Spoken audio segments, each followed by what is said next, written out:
it's all black and white TV. If you do like what you see, please do smash the like. It really does help the channel up the search, so please do smash that like. Thank you very much, and it means new viewers can find it more easily. Also, if you are brand new at the channel, come and smash the subscribe, be part of this great community. That is free to do so, and the bell notification tells you when I'm live, have a pre-record or any upcoming shows. So currently on 1,008 subscribers so far. Also, if you want to become a member, it's 99p, just click the join button. And also, if you want to make a donation, you can do that in the chat by clicking on the $sign. Right, okay then. So, few bits to get through today, and or this evening, I should say. And you know, plenty to talk about. Let's get into it. That's for sure. Right, first of all, before I do go on to anything Newcastle related, I just want to say I was just a bit disappointed earlier on. I went on to a fellow Newcastle podcaster's channel, and I'm not naming the person, but I went on his channel and said hi to people in the chat. Message deleted. And I thought, oh, okay, maybe it's been deleted by mistake. So again, I went, hi everyone. Message deleted, and I thought, this is strange. Why does my message keep getting deleted? So then I spoke to someone in the chat and said hi to them. Message deleted. Now, doesn't matter what's gone on beforehand. The thing is, I have mods on my channel. And if this person came on my channel and spoke in the chat, I would absolutely be bouncing if my mods deleted his message every single time he put a message on, unless it was something that was out of order, which none of my messages were out of order. They were all just hello, that's it. Now, if that was my channel and my mods done that, I'd be livid with them. I wouldn't be happy at all. But obviously this person doesn't care what his mods is doing to his channel. He doesn't care that they're deleting messages. I will be messaging this individual later on about his channel and explain to him about his mods.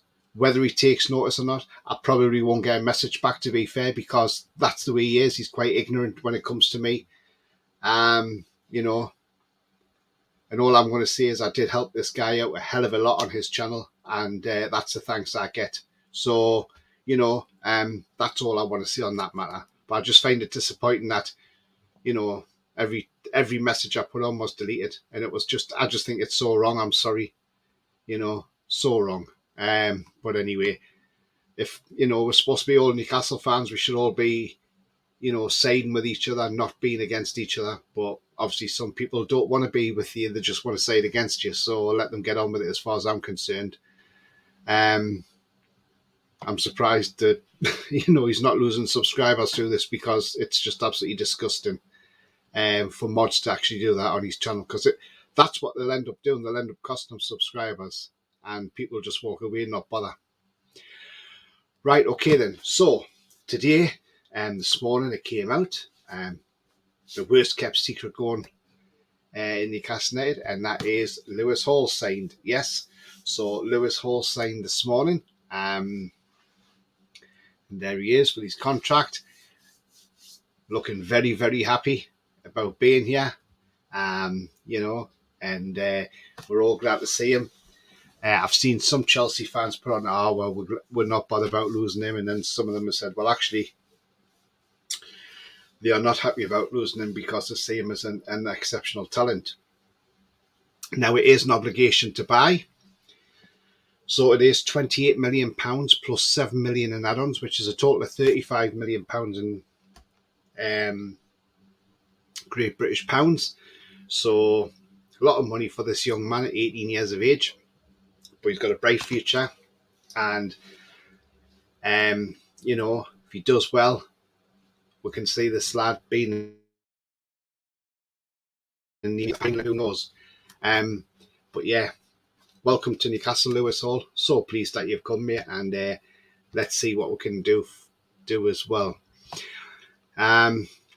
So he said, to now be here at Newcastle, the club that I've supported since I was a kid, I'm honoured and I'm very proud to wear the shirt. He says, me and my family are Newcastle fans, and for me and my brother growing up, it was drilled into us that we were Newcastle.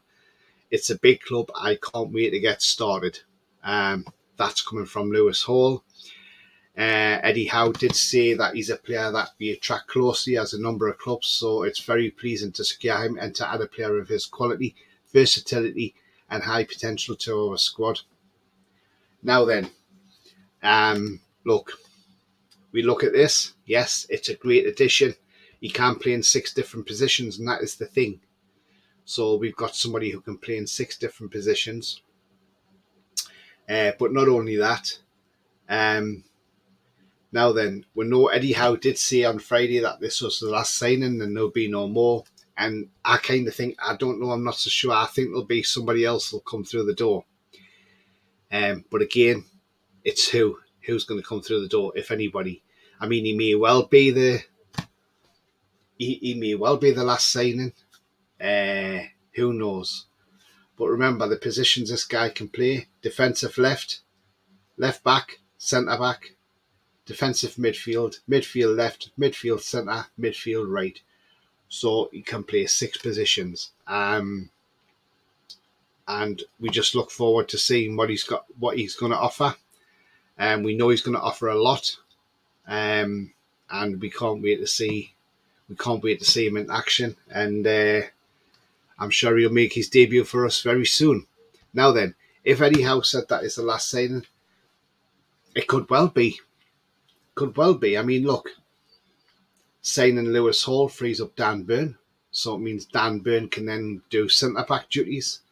So if Cher was missing, I think Botman would move to the right, because Botman is both-footed, so he can use both feet.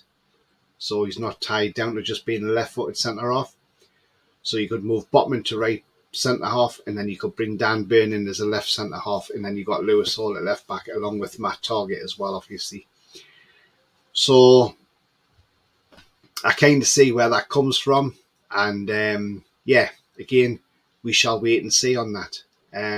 It's going to be very interesting as to see how he gets on. But let's hope Lewis Hall does really well. And he will be signing for us on a permanent transfer next summer, because it is an obligation to buy. So we are going to buy him. It's just a minimum loan. It's just to help us through FFP. And that's great at Chelsea. Now, I know all the conspiracy theorists are out at the moment, and they're all not happy about it. And, but I don't care what they say. They can say what the hell they like. I really, really don't care one iota what they think. Right, another player, Ryan Fraser. Now again, this guy's been talked about quite a bit recently. Talks of him now. Apparently, Serie A side Empoli want to take him on loan, but want us to pay half the wages. We know Celtic's looking at him as well. Look, we just need to get rid of this guy. Yes, Empoli might want him and want us to pay off the wages, but we just need him off the wage bill altogether. So, not sure where that one will happen, or with Empoli or not, but again, we will wait and see. Also, another player who could be on the move could be Javier Manquillo. Again, Manquillo is, we know, going to be surplus to requirements. We've got enough cover at right back and left back now. So I think he could be on the move. Spanish clubs looking at him. So I think Getafe is one of them. Look, if he goes with our blessing. He's been a great servant to us, and he's been solid. And look, we wish him all the best if he moves on to pastures new. So again, we just have to wait and see what happens on that one. Right. Okay, so I'm going to bring something else up now in this news bit. When I just get his picture on screen. I think we know who I'm talking about. There he is. Right, so there's Bruno. And we know Bruno wasn't happy with what some Newcastle fans were saying after Saturday's game. So Bruno did say it on a tweet which he later deleted. Maybe he was advised by the club to delete it, sorry. We're not 100% sure. But he says, is this serious? We are in the Champions League football. We lost against maybe one of the best teams in the world. We have a big win and lost one game. Support in the best moment is easy. Short, stupid memories you all have. Look what we have done for the team this year and a half. Do you know what? I say that's well said, Bruno. Absolutely spot on with what Bruno said. I totally agree with him. At the end of the day, we are in the Champions League. Yes, and we've lost one game to probably the best club side in the world at the moment in Man City. And that's no disgrace. We should not be disgraced about that.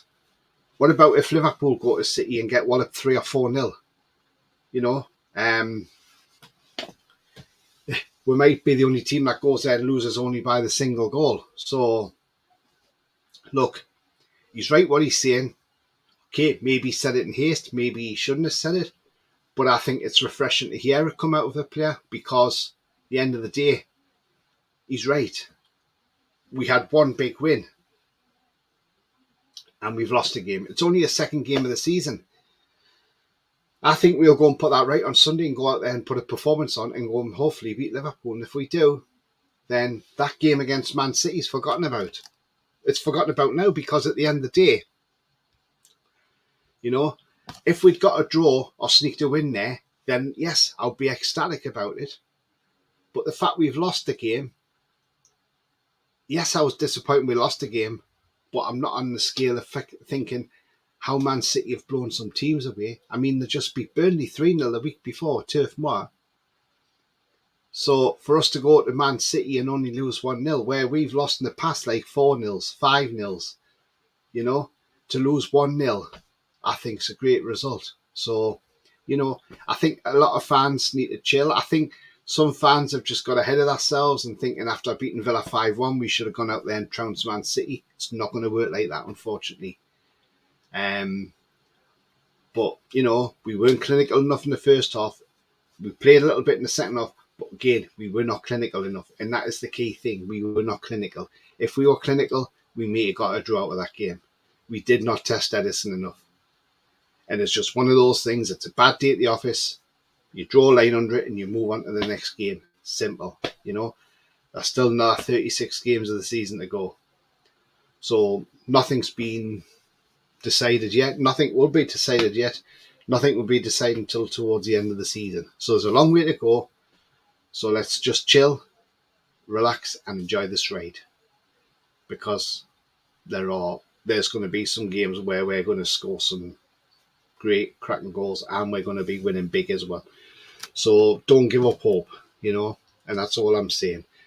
Yes, he's deleted the message. Maybe he was advised by the club to delete it. We do not know what happened on that one. But again, we will see what happens. But as I say, whether we're getting any more players in is another matter. Another name that's still being linked with us is Jesper Lindstrom. Now, we're still being linked with this guy. Apparently, us and Juventus had the queue for him. Again, don't know how true it is. Take it with a pinch of salt, in my opinion. Again, you know, if we are linked to him, it would be a great move. Juventus have had a £21 million offer turned down because I want about 30 million for him. So again, we'll see what happens. You never know. With getting Lewis Hall on loan, that may just give us the wriggle room to get another player or two maybe in. But again, we just have to wait and see what happens towards the end of the transfer window, which does close a week on Friday. So there's not long to go now. And, you know, but we all look ahead to Liverpool on Sunday and can't wait. Talking to Liverpool, McAllister's had his red card overturned. What a surprise. What a surprise. And I didn't think they'd be to turn it over, because if VAR's not turned it over, then how can an appeal section turn that yellow card over? So a bit strange in my eyes. Again, we will find out what's happening on that. But, you know, McAllister can play, but Again, I wouldn't be too worried about McAllister playing for Liverpool. It's not like he's going to go win the game on his own for Liverpool. So um, we'll just wait and see on that one. Right, match officials for match week 3 in the Premier League have been announced. So let me give you the referees for this weekend. Okay, so right, I don't think anybody's going to be happy with the refereeing setup we've got this week because it's not great at all. Right, so referee is John Brooks. Yeah. Assisted by Lee Betts and Akil Housen. Fourth official is Craig Pawson. Doesn't get better. VAR is Stuart Atwell. And the assistant of VAR is Konstantin Hatzidakis. So that is the lineup. John Brooks is the referee. Craig Pawson, fourth official. VAR is Stuart Atwell. What's your thoughts on those appointments? We've had John Brooks before, and he's been absolutely atrocious. He's been awful. So it doesn't really fill you with confidence, but we'll see what happens on that score. Right, that's the short news on that anyway now. So I'm going to start drawing this show to a close. But if you have enjoyed what you see, please do smash that like. It really does help the channel. I mean, viewers can find it easily. So the more you smash the likes, the higher the rating and people can see it. Also, if you are brand new at the channel, come and smash the subscribe, be part of this great community, and that bell notification tells you when I'm live, have a pre-record or any upcoming shows. So what has been a very warm day today, and it's still a very warm night in fact. I hope you've enjoyed your day and whatever you've done, whether you've been at work or you're on holiday, enjoyed your evening. But whatever you are, stay safe, and I shall be back tomorrow night with a show, so do watch out on Wednesday night for the Premier League predictions, where there'll be me, Rolly, and I'll see if Pete's available. And what we'll do is we'll look at the matches ahead for the weekend, including our game, of course, and we'll try and predict the results and see how we do. But until then, remember, the future's bright. The future is definitely black and white. Keep the faith, everybody. You know, don't lose sleep over one defeat against Man City. Take that on the chin. We only lost it 1-0. But until then, enjoy your evening. Good night from now, and how are you, the lads?